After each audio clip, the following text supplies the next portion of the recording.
How'd you do that? I'm the Batman.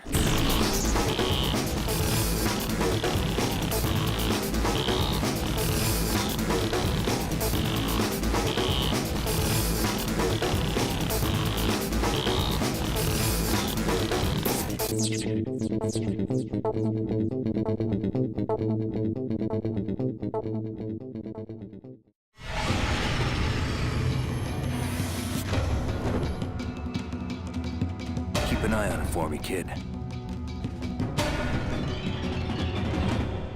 I think the intention was to bring together a new group of talent to sort of give the new Batman sort of a fresh take. And it was very daunting, very difficult to follow in the footsteps of the great Batman the Animated Series. As we'd all get together and I talk with people, we sat there, we go, what things can we change and what things shouldn't we mess with? I think you could mess with villains, I think you could mess with side characters, but I don't think it's the best idea to change Batman. What was important to us in doing the new series, The Batman, was to show Batman as he hadn't been seen before at a point in his career that hadn't been the subject of the prior series. So in our show, Batman is young.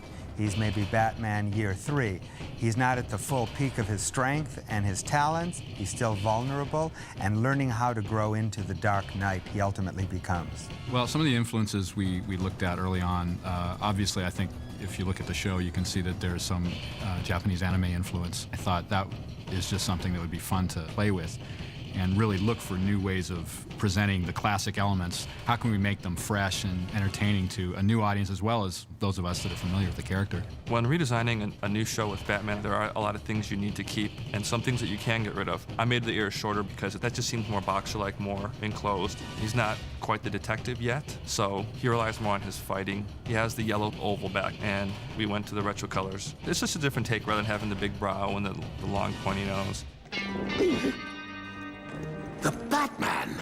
What if I hadn't been decent?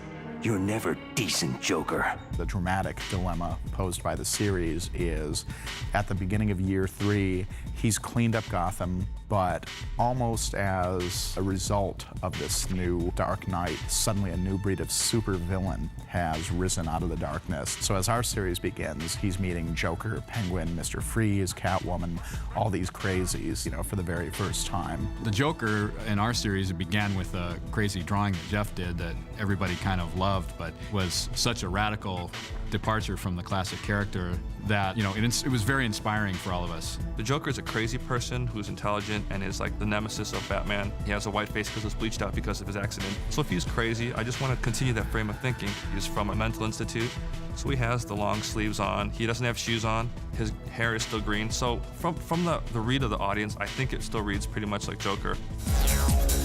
Bruce Wayne, king of the castle, ruler of the roost. Have we met? Cobblepot, Oswald Cobblepot. Penguin, we thought, even though Penguin's an old soul, in our minds, he's Bruce Wayne's age. You know, he's late 20s, early 30s. We sort of saw him as the anti-Bruce, you know, where Joker is Batman's nemesis. Penguin in our series really has it out for Bruce Wayne. Why? Because Bruce Wayne has everything the Penguin doesn't have. And on top of that, we just threw in that, why doesn't Penguin know martial arts himself, you know? There are sort of examples of that in Hong Kong cinema, of the sort of portly character that suddenly whips out all these moves. Why not? You know, it just suddenly made the character come to life for us in a new way. You are not welcome here, Mr. Freeze will do.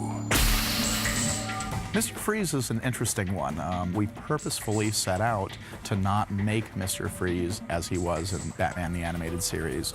Really, the main reason is Heart of Ice is such a classic and so many fans' favorite Batman episode. Why touch that? So, you know, our choice was to go the way we did with Freeze, you know, make him a little bit more of a mutant, a little bit more of a straight-ahead villain. The biggest difference with Mr. Freeze is that, as opposed to being sort of a humanoid character encased in glass that fires ice from a gun, our Mr. Freeze internally produces ice and fires the ice directly from his hand.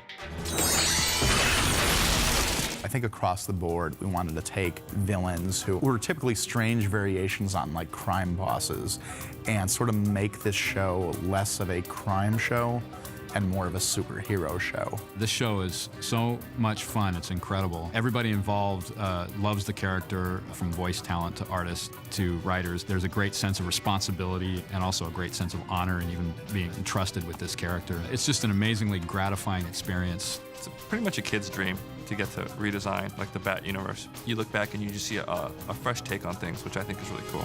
With this collection of the first year, you see what we've accomplished in the first season and the story arc that carries through the first 13. So this is a great start of the Batman series. We're going to continue to make it even better for many seasons to come.